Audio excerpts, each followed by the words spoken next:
Welcome one and all. Episode 25 is a very special edition of 7 Sunday Morning Hot Takes. It's my birthday. This year I'm turning 29 for the 24th year in a row. My ultimate goal is to be 29 years old for 29 straight years. I'm the dispatcher. Let's open some presents. It's from my mom. It's perfect. Hot take number 1. SmackDown this week was set up to be a big show, and the Chicago crowd made it feel important. With Cena, Brock, AJ Lee all there, plus CM Punk and Seth Rollins appearing, the usual SmackDown roster kind of got the night off. Lots of big names, but no big surprises, least of all AJ Lee's return. The biggest surprise was Damian Priest losing clean. Next week's SmackDown already has 2 matches scheduled, Randy Orton against Drew McIntyre, and the rematch of Jade Cargill versus Tiffany Stratton for the WWE Women's Championship. So far, the build for this feud revolves around the nasty contention of, "I would have won if your foot wasn't on the ropes." Not exactly fireworks. I'm intrigued for this match because I think Jade isn't losing clean twice in a row to Tiffany, but I'm almost certain that the match will be interrupted by Nia Jax so that they can book a triple threat at Grapplepalooza. A better idea would be Jade winning on SmackDown, with Tiffany's foot on the ropes again, but this time the referee doesn't see it. Then we can have 4 more segments where Tiffany and Jade talk about feet and ropes. It sounds weird when you say it like that.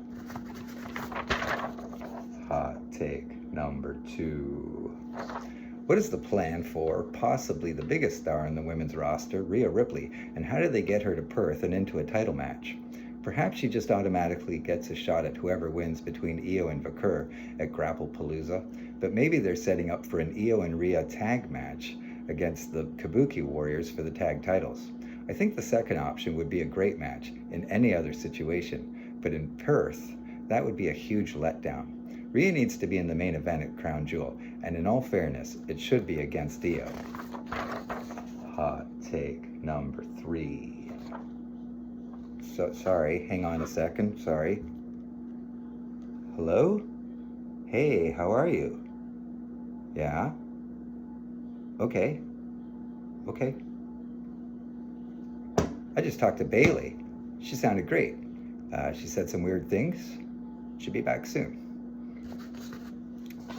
Hot take number 3. Lyra Valkyria needs to get her priorities straight. A couple of weeks ago, she told Adam Pearce that the Intercontinental title means the world to her. Then she privately hinted that the tag team titles means the Intercontinental, and the world title... hang on, again, sorry about this. Oh, it's Lyra. Hello? Hey, Lyra. Yeah, actually, I just talked to her like a minute ago. She sounded great. She said some weird things. She'll be back soon. Yeah, that's all I got. Lyra's a crazy bitch. Hot take number 4. Probably the most tired formula in wrestling is having 2 babyfaces square off and then have a heel come in and wreck the finish. It's so unsatisfying for the fans, and I'm not sure it does wrestlers any favor to have them kick out of finisher after finisher only to be easily incapacitated by the incoming attacker. And that's exactly what happened Friday night in Chicago, a decent opener to SmackDown between Cena and Sami, but the biggest shock would have been either wrestler actually losing. And with even Newsweek reporting that Brock might be in the building, it was obvious what was coming.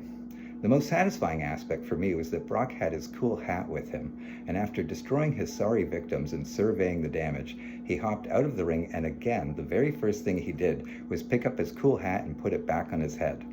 I implore WWE Creative to give the hat some sort of special divine significance. And then you can do a Repo Man style storyline where somebody steals Brock's hat, and it has the same degree of jeopardy as Roman's Ulafala or The Undertaker's urn. Hot take number 5. A popular birthday wish for some might be getting screwed in Paris, but for AJ Styles, probably not the result he was hoping for. I thought for sure that when that match began, that we would see a new Intercontinental Champion. The Paris crowd deserves an award for being the best audience this year. Runner-up Evolution. So who's going to take the IC title off Dominic Mysterio then? The first 2 names that came to mind are Finn Balor and Sheamus, but I wouldn't mind seeing Dom Dom play face against Rusev. That would be fun. but por favor, no más el grande. Hot take number 6. It was just 3 weeks ago that I erroneously declared that every Kevin is always right. That turned out to be premature and not very well thought out.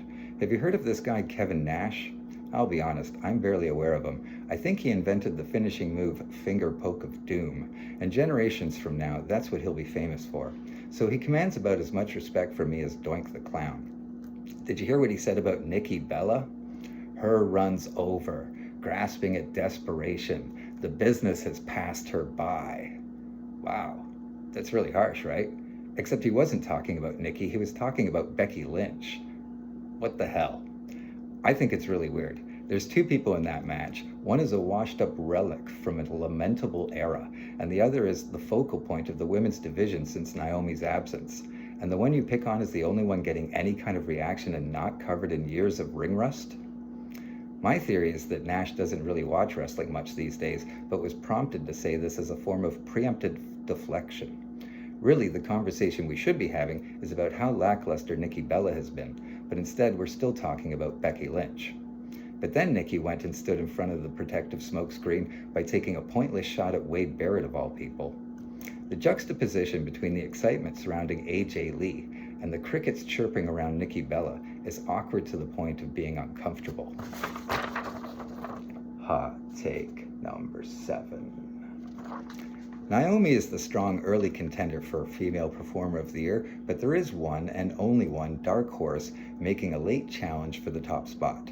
Let's be clear about this. Naomi is gone for a while. Liv Morgan is injured. Bianca Belair is still absent. Charlotte and Alexa are in the tag division. Asuka and Bayley are each having a midlife crisis. And Tiffany, Jade, Rhea, and Io are all spinning their wheels and treading water. I can't remember his name anymore, but a silly gossip monger once said, "The business has passed her by." The business has only just caught up to Becky Lynch. And now, she's the one putting the women's division on her back and carrying it forwards. I said this a couple of weeks ago, but it's worth repeating. Becky, like Gunther, has made the Intercontinental title feel like the most important title in the division. That's no small accomplishment. AJ Lee's homecoming felt like a big deal and was a huge success. Some of that is to Becky's credit. That was a perfectly executed setup and return. And now Sports Illustrated is saying that she's the greatest of all time. Have you heard this? And it's not just Sports Illustrated saying it, other people are saying it, like it's a catchphrase or something. One thing that can't really be argued with, the hype surrounding Becky Lynch speaks for itself. Thanks for being here and coming to my birthday party.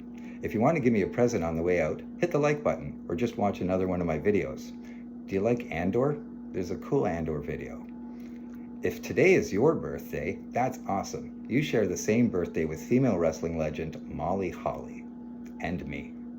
I'm the dispatcher. You're on the top turnbuckle. And every day is a sunset flip.